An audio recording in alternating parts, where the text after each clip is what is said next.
जरा सोचें, आपके हाथ में ऐसा फोन आ जाए कि आपकी हर ख्वाहिश पूरी कर दे, पर इतनी आसानी से नहीं जैसा आप सोच रहे हैं। कहानी शुरू होती है सिड नाम के एक लड़के से, जो अपने स्कूल में एक लड़की को बहुत पसंद करता था, जिसका नाम एंजी था। सिड का दोस्त उसे कहता है कि तुम्हें एंजी को बताना चाहिए। एक दिन वो स्केटिंग करते हुए एंजी को अपनी तरफ रुझान करने की कोशिश करता है, पर बेचारा कचरे के डब्बे में जाकर गिर जाता है। एंजी जब उसकी मदद करने आती है तो वो तो जैसे उसे देखता ही रह गया था। एंजी इस शहर में नई आई थी। सिड उसे शहर घुमाने का कहता है। दूर खड़ा स्कूल का एक बदमाश लड़का उन्हें देख रहा था। वो भी एंजी को पसंद करता था, पर उससे सिड को कोई खतरा नहीं था। एंजी उसे उसका फोन नंबर मांगती है, पर बेचारे सिड के पास फोन कहाँ था। उसका दोस्त आकर कहता है दरअसल सिड के पास पहले फोन था, पर उसने गुस्से में तोड़ दिया। घर जाकर सिड अपनी मॉम से अपनी बर्थडे मनाने के लिए पैसे मांगता है, पर वो उन पैसों से फोन लेना चाहता था। उसकी मॉम सिर्फ उसे 30 यूरो ही देती है। फिर वो होटल में चला जाता है, जहाँ पर वो अपने स्कूल के बाद काम करता था, लेकिन लेट आने पर उसका बॉस उसे बहुत डांट रहा था। जब काम खत्म करने के बाद सिड उससे पैसे मांगता है तो उसका बॉस उसे 100 यूरोज देता है, जिसे देखकर सिड तो जैसे पागल हो गया था, पर बेचारा क्या जानता था कि वो नोट नकली था। उसका बॉस उससे मजाक कर रहा था। बाद में सिड एक अजीब सी दुकान पर जाता है, जहाँ पर वो फोन खरीदने गया था, पर दुकानदार उसे बेकार से फोन दिखा रहा था, क्योंकि सिड के पास सिर्फ 30 यूरोज थे। फिर वो एक अजीब सा बॉक्स लाता है जिसमें फोन था। जब वो उस बॉक्स को खोलता है, उसमें से धुआं निकल रहा था,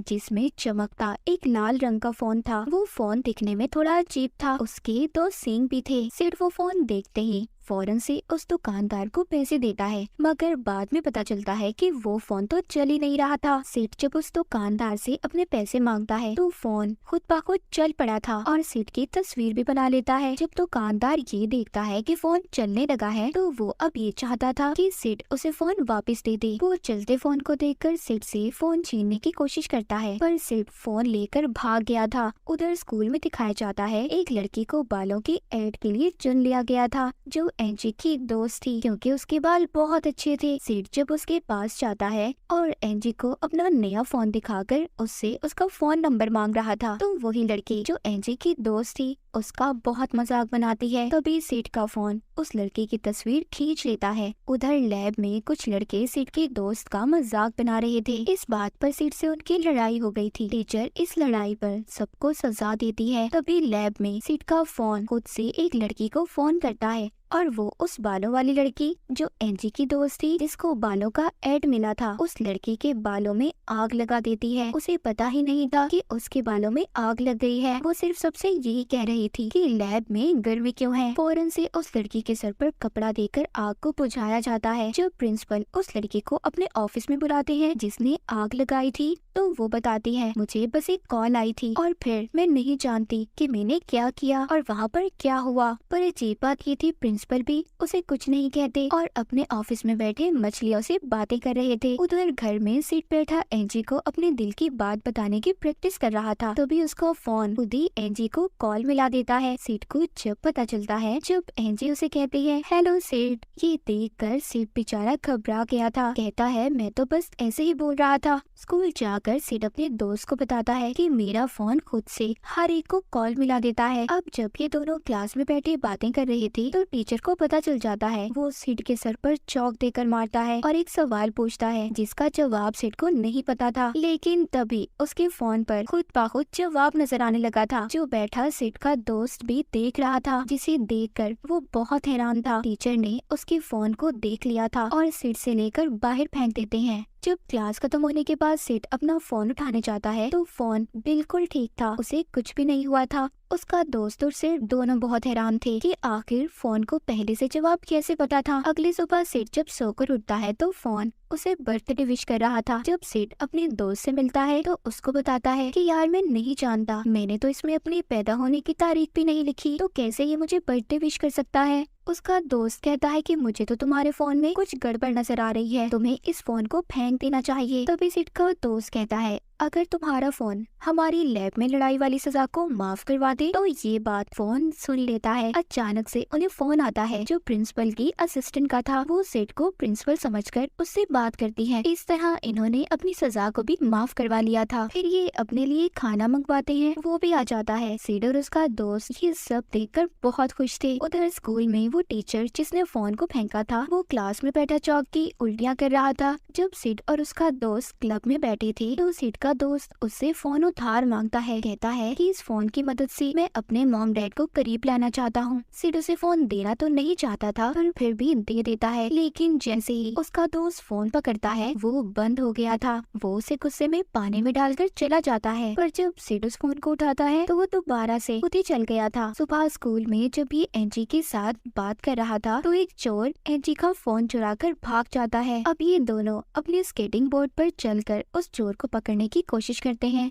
उनके पीछे वही बदमाश लड़का और उसका ग्रुप भी थे जो एंजी को पसंद करता था। पर जब वो लड़का गाड़ी चला रहा था तो उसे फोन आता है और उसकी गाड़ी दीवार में जाकर लगती है। फिर सिड और एंजी को फोन तो मिल गया था। बाद में सिड उसे अपने साथ खाने पर ले जाने का पूछता है पर एंजी उसे ये कहकर मना कर देती है कि उसने हिस्ट्री के पेपर की तैयारी करनी है। बाद में सिड दोबारा से अपने दोस्त से मिलता है जो उसको उसी बदमाश लड़के के बारे में बताता है कि उसका एक्सीडेंट हो गया है। सिड सुनकर कहता है क्या हुआ, वो जिंदा है ना, मरा तो नहीं ना। अभी हिस्ट्री के टीचर को फोन करते हैं और उससे सारे सवाल पूछ लेते हैं। तभी उन बदमाश लड़कों का ग्रुप इन्हें पकड़ लेता है और दोनों को बहुत मारता है। मगर तभी उस लड़के को वहाँ पर फोन आता है पर सिड उसे फोन उठाने से रोकता है ताकि इसे दोबारा से नुकसान न पहुँचे। थोड़ी देर बाद उधर एक लड़की आती है जो कहती है कि सिड आज हमें नकल करवाने वाला है। ये सुनकर बदमाश लड़का उसे छोड़ देता है। होता भी ऐसे ही है। सब पेपर देकर बहुत खुश थे क्योंकि सिड ने सबको हिस्ट्री के सवाल बता दिए थे। जब ये कैंटीन में खाना खा रहे थे तो एंजी सिड को अपने साथ बैठने का कहती है। बदमाश लड़के को ये देखकर बहुत गुस्सा आ रहा था पर अचानक से उसके फोन पर कॉल आती है। जब ये फोन सुनता है तो फोन सुनते ही अजीब अजीब हरकतें करने लगता है। अपने कपड़े उतार कर डांस करता है। ये बात तो साफ थी कि सब कुछ सिड का फोन उससे करवा रहा था। सिड की मॉम को भी ट्रिप की टिकट्स मिलती हैं। ये भी इसके फोन की वजह से ही था। जब ये अपनी जॉब पर जाता है तो वहाँ पर इसका बॉस इससे बदतमीजी करता है। सिड तो कुछ नहीं कहता और वहाँ से चला जाता है पर बाकी का काम इसके फोन ने कर दिया था। वो खुद से इसके बॉस को फोन करता है जिसके बाद बॉस अपने सर को गर्म तेल में डालकर डिस्को करने लगा था। अब सिड उस बदमाश लड़के के डैड की गाड़ी उधार लेकर एंजी को घुमाने ले जाता है। रास्ते में बदमाश लड़का जब ये देखता है तो उसे पता चल गया था कि ये गाड़ी तो उसके डैड की है। सिड एंजी को फिल्म दिखाने ले गया था। वहाँ पर एंजी को ये सारा कुछ बताता है कि गाड़ी उसकी नहीं है, वो अमीर नहीं है। पर एंजी को इस बात से कोई फर्क नहीं पड़ता था। जब सिड उसे अपने फोन के बारे में बताता है तो उसको याद आता है कि फोन तो गाड़ी में ही रह गया था। ये जाकर जब फोन लेने जाता है तो वहाँ पर बदमाश लड़का और उसके दोस्त पहले से मौजूद थे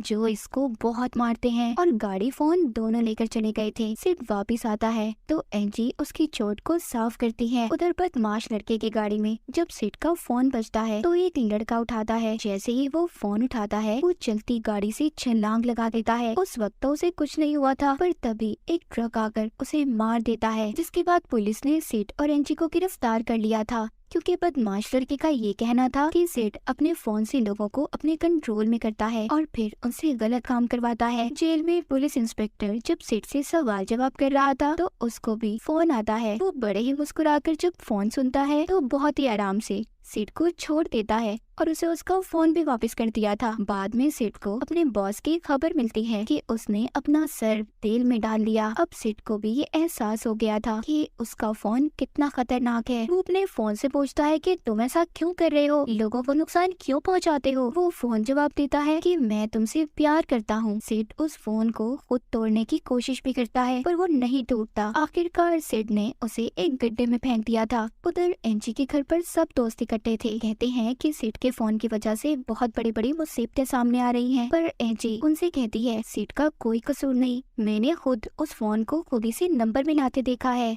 दूसरी तरफ सिड के पास कुछ लोग उसका फोन लेकर आए थे। कहते हैं ये हमें गड्ढे से मिला है। अब सिड के पास उसका दोस्त भी आता है। ये सोचते हैं कि कैसे इस फोन को वो खुद से दूर करें। तभी सिड का फोन खुद से सिड को फोन करता है और कहता है कि अगला शिकार मेरा एंजी होगी। सिड को अब गुस्सा आ गया था। वो उसे कहता है ऐसा तुम कुछ नहीं करोगे। उधर एंजी के घर पर फोन बजता है। सब डर गए थे। तभी एंजी की दोस्त फोन उठाती है और हकलाने लगती है, मगर वो तो सबसे मजाक कर रही थी। फोन पर एंजी की मॉम थी जो उसे गैस बंद करने का कह रही थी। उसी वक्त एक और दोस्त के फोन पर फोन आता है। वो फोन के कंट्रोल में आकर चाकू से खुदी को मार लेती है। बदमाश लड़के ने उबलता पानी अपने सामने खड़ी लड़की पर फेंक दिया था। वहाँ पर एंजी का डॉग भी बदमाश लड़के के दोस्त को काटने लगता है। तभी सिड और उसका दोस्त जब वहाँ पर पहुँचते हैं तो बेचारी एंजी अपनी ही मॉम के साथ लड़ रही थी। वो जैसे तैसे एंजी की मॉम को बेहोश करते हैं। एंजी बताती है कि सबके सब मारे गए। वो अब मशीन में फोन को तोड़ने का फैसला करते हैं। बदमाश लड़का जो अभी भी फोन के कंट्रोल में था उसका रास्ता रोक लेता है। सिड उसका सामना करता है।